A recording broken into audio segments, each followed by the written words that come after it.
Nah, yang terakhir risiko saham ya sama aja seperti pasar saham, teman-teman. Reksadana saham itu risikonya juga tinggi mengikuti pasar sahamnya sendiri ya, karena kan harga saham berubahnya tiap detik, tiap menit, tiap jam gitu udah berubah gitu. Nah, risikonya lebih tinggi, pasti returnnya juga lebih tinggi gitu.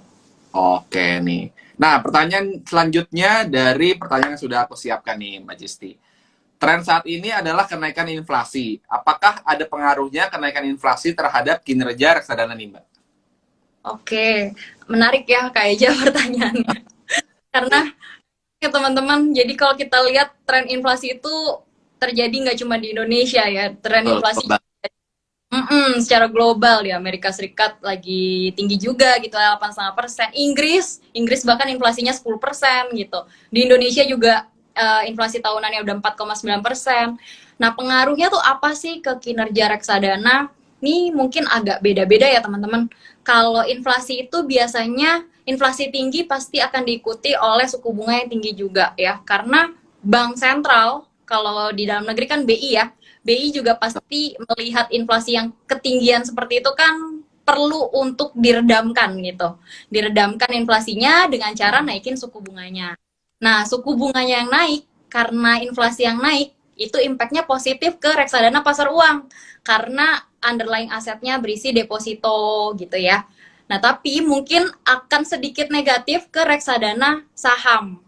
Karena Oh, karena inflasi yang tinggi itu kan biasanya juga negatif kepada pasar saham sendiri nih teman-teman. Kalau teman-teman langsung investasi ke saham, biasanya inflasi yang tinggi direspon negatif juga sama saham yang negatif gitulah ya. Nah, kenapa sih inflasi yang tinggi itu negatif? Mungkin pertanyaannya gitu.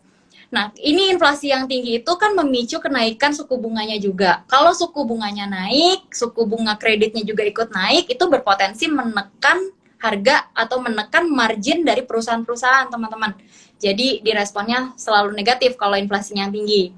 Begitupun reksadana saham, karena 80%-nya isinya saham gitu. Jadi, macam-macam nih kinerja reksadana RDPU diuntungkan atau positif, tapi yang equity justru negatif. iya, negatif tuh. Oke, pertanyaan selanjutnya nih, Mbak. Kalau investasi di reksadana saham sama di investasi saham itu yang long term yang mana, yang short term yang mana, Mbak? Atau dua-duanya tuh bisa bisa long term, bisa short term? Oke, kalau antara reksadana saham dengan investasi saham langsung, keduanya aku sih sarankan long term Kak Eja. Oh, Akan lebih optimal, akan lebih optimal kalau investasinya jangka waktu panjang, bahkan mungkin di atas 5 tahun lah kalau reksadana saham tuh. Sama juga dengan saham teman-teman. Kalau misalnya kita berkaca ke toko-toko inspiratif yang sukses dari saham, katakanlah dia Peter Lynch gitu ya Kak Eja. Ini Peter Lynch itu aja dia seorang fund manager profesional gitu. Dia bisa mencatat cuan 500% itu butuh waktu 3 tahun sampai 5 tahun gitu dia baru bisa mendapatkan cuan kayak gitu. Jadi investasi saham ataupun reksadana saham ya ada baiknya untuk time long term. horizon investasinya long term. Oke. Nah, tadi ada pertanyaan tapi aku lupa username-nya. Oh, ini masih ada di depan ternyata. Dari SNP 1597 nih. Kalau reksadana saham yang perlu kita perhatikan lebih utama manajer investasinya atau isi reksadana saham ini, Mbak? Oke, ya menarik nih KSNP 1597. Kalau untuk reksadana saham yang lebih diutamakan melihat manajer investasi atau isi reksadana sahamnya, dua-duanya tuh harusnya diutamakan. Tapi ada baiknya KSNP ini lihat isinya dulu, lihat isi reksadana sahamnya dulu. Apakah isinya itu memang udah sesuai sama profile risk dari KSNP? Karena kalau nggak sesuai dengan profile risk, yang namanya investasi kan butuh ketenangan juga ya, Kak Eja. Kalau nggak sesuai dengan profile risk, pilihnya itu investasi ke saham-saham yang agresif, itu akan mengganggu psikologi. Jadi itu akan membuat KSNP ini tiba-tiba, aduh, udahlah, kok cuman rugi doang ya, kok cuman ngalamin floating loss, itu kan mengganggu psikologi gitu. Jadi yang paling pertama diperhatikan adalah isi saham-sahamnya, kemudian performa dari manajer investasinya gitu. Oke. Nah, seperti itu Kak SNP. Nah, pertanyaan lagi ya, Mbak ya. Dari fm.racha. RDPU atau reksadana pasar uang cocok nggak untuk dijadikan sebagai dana darurat nih Mbak? Oke, RDPU atau reksadana pasar uang untuk emergency fund. Cocok atau enggak? Cocok. Karena di sini RDPU itu kan dari sisi settlement date-nya juga dia cenderungnya itu liquid ya, dicairkannya gampang, dalam waktu yang cepat juga, T+1, T+2 udah bisa cair gitu. Kemudian yang kedua dari sisi risiko juga low risk gitu. Jadi kalau teman-teman mau punya emergency fund tapi mau tumbuh juga dananya, mau nggak cuma diem aja gitu di rekening, ya bolehlah ditaruh ke RDPU gitu. Oh, Cocok kok. seperti itu jawabannya. Pertanyaan selanjutnya, aku coba cari-cari dulu.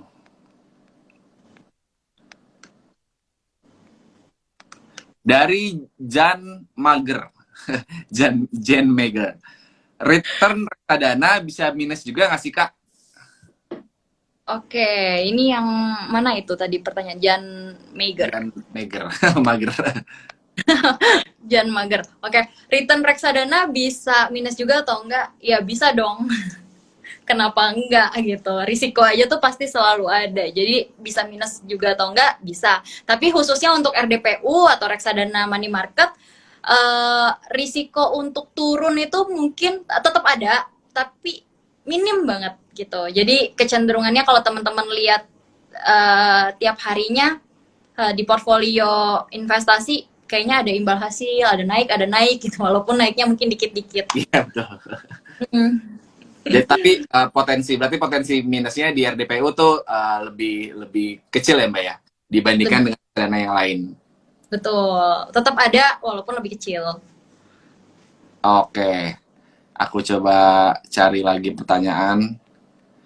Oh ini sebenarnya agak ini Mbak, berhubungan dengan agama. Apakah saham boleh dijadikan sebagai mahar pernikahan ini Mbak? Mungkin Ini kalau mau Mbak Cisti bisa menjawab. bisa teman-teman, jawabannya tuh bisa gitu ya. Jadi saham bisa dijadikan mahar, cuma balik lagi kalau mahar itu kan biasanya lebih lebih diutamakan saham-saham yang jauh dari kata riba mungkin kan ya, yang Ya, sesuai dengan syariah. Jadi teman-teman tuh perhatikan dari sisi tingkat utangnya. Kalau bisa dibilang riba atau nggak sesuai dengan prinsip syariah, biasanya kalau utangnya itu besar, dia punya perusahaan ini punya utang besar 40% daripada dia punya aset. Ya, jadi perhatikan dari sisi dari sisi liabilitasnya gitu, utangnya deh. Atau teman-teman gampangnya boleh pilih saham untuk dijadikan mahar, tapi sahamnya itu lihatnya di indeks syariah, ISI, JII gitu. Salah satu saham-saham. Atau mungkin saham yang bisnisnya logam, emas gitu. Itu juga boleh tuh dijadikan mahar. oke. Oke, nah pertanyaan lagi dari uh, aim.dm.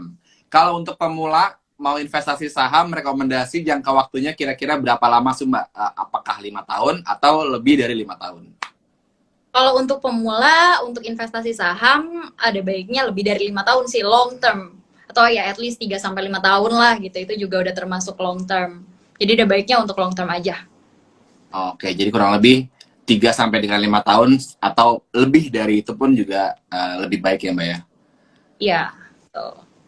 Oke, aku coba cari-cari lagi pertanyaan.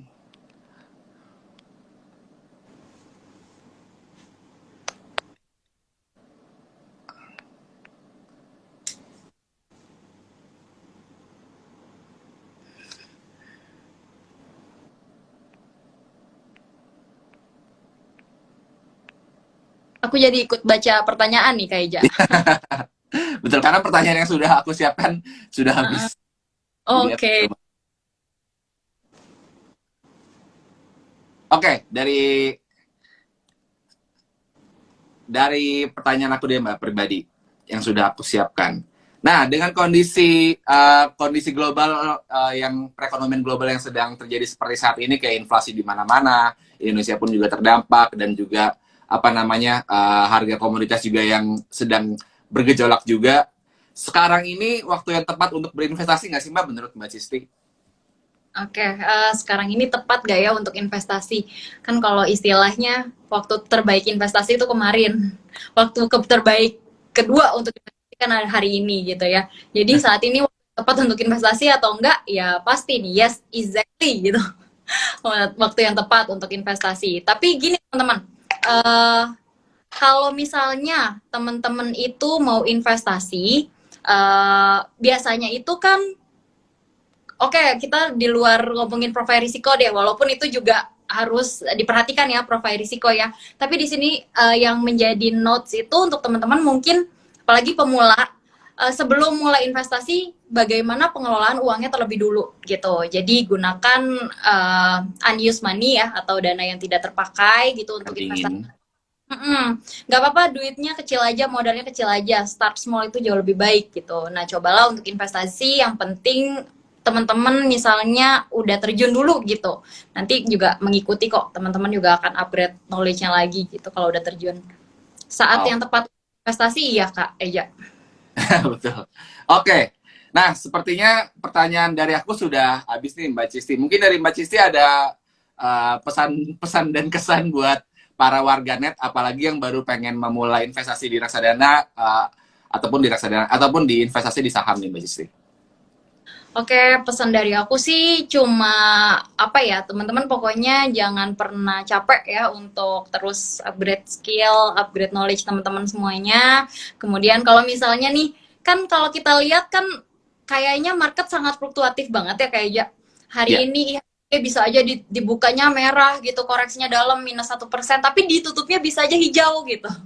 Nah, dengan melihat market yang too volatile seperti ini ya semoga teman-teman jangan pernah terganggu psikologinya, jangan jadi greedy, jangan fear juga gitu. Kalau misalnya teman-teman merasa harus melakukan cut loss ya cut loss aja, tapi jangan ketika teman-teman udah cut loss nih, cut loss ya jangan di withdraw dananya, karena kalau di withdraw kan berarti kerugian teman tuh udah benar-benar terrealisasi gitu ya. Oh. Nah, setelah cut loss, teman-teman switch ke saham lain yang potensial. Karena kalau dalam satu hari, misalnya ada saham yang kalah, saham yang tertekan, saham yang koreksi, di lain sisi juga ada saham yang ditutup positif gitu teman-teman. Ada yang berpotensi positif. Nah, jadi strateginya terus disesuaikan, terus teman-teman cari tahu lagi apakah strateginya udah optimal atau belum diterapkan gitu. Dan pesan saya sih selalu melakukan diversifikasi gitu across the sector atau across